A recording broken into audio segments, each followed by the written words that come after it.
On today's programme of Around the World, we will be talking to our reporter, John Blakely, who has just got back from Japan.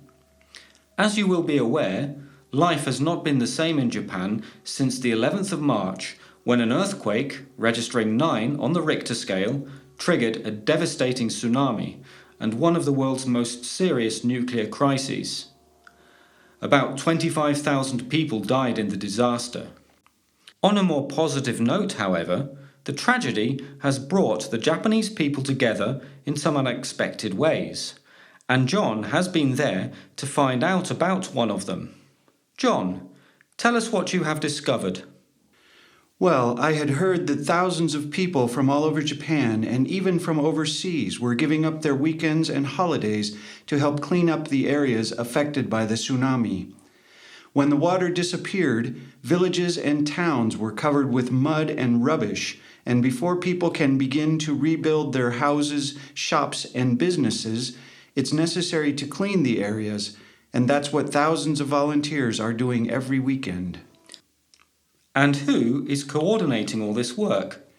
There are 140 NGOs working in the area.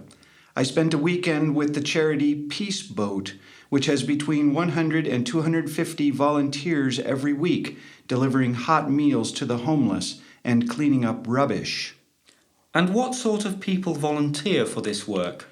Oh, all kinds of people. For example, in my team, there was a nurse, a video game programmer, an actor, a student, and a bank manager. The youngest was 19 and the oldest 52. And what are their reasons for giving up their free time to help clean up? The people in my team explained to me that they felt sad and guilty sitting at home watching the terrible images on the television, and that by volunteering they felt more useful and satisfied because they were doing something constructive. Can you tell us what a typical day for a volunteer was like? The first thing we had to do was to set up the tents provided by the charities, which were going to be our home for the weekend. Then we were given protective clothing to put on, waterproof trousers and jackets, helmets, goggles, face masks, gloves, and rubber boots. A bus took us out to the village where we were going to work. It was shocking to see so much devastation. Once there, a member of the charity explained our mission and gave us the necessary equipment: spades, wheelbarrows, and different colored plastic bags for separating the rubbish. Then it was time to start, and we spent the day cleaning up the rubbish from a narrow street which had once been full of restaurants and bars. What was the hardest thing about the work? Well, it was very physical and tiring, but we all agreed that the most difficult thing to get used to was the smell. It was very strong and fishy. What was the most positive aspect of the experience? To see the way it's bringing the Japanese people together, particularly the younger generation, to work for the future of their country.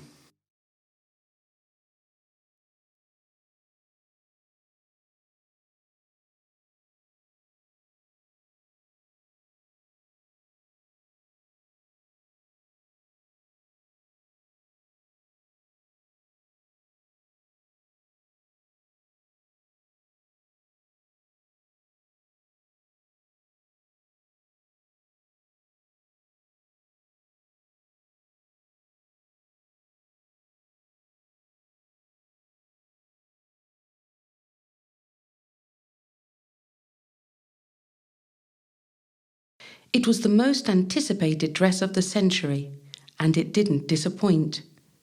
Now, the Duchess of Cambridge's wedding dress has become another of London's tourist attractions, since it went on display in the staterooms of Buckingham Palace. The public is now able to see close up the intricate detail of the ivory satin dress designed by Sarah Burton of Alexander McQueen. The dress was hand-decorated with lace flowers, and a team from the Royal School of Needlework, made up of teachers, graduates and students from the UK and abroad, were responsible for this task. In order to ensure all the details of the dress remained secret until the day of the wedding, The team were not told that the project was a royal commission, but believed that the dress was for a television period drama. To keep the dress immaculate, the embroiderers had to wash their hands every 30 minutes, and needles were replaced every 3 hours. It is expected that eventually the dress will join the Royal Ceremonial Dress Collection, which houses costumes from the 18th century to the present day, including Queen Elizabeth II's wedding dress. Only hours after the wedding, copies of the royal bride's dress were being made. In the Chinese city of Zhuhou, home to hundreds of clothing factories, teams of tailors were making versions that would sell for as little as £70. By the summer of 2011, dresses inspired by the royal brides and bridesmaids' gowns were available in high street stores in both the UK and the USA.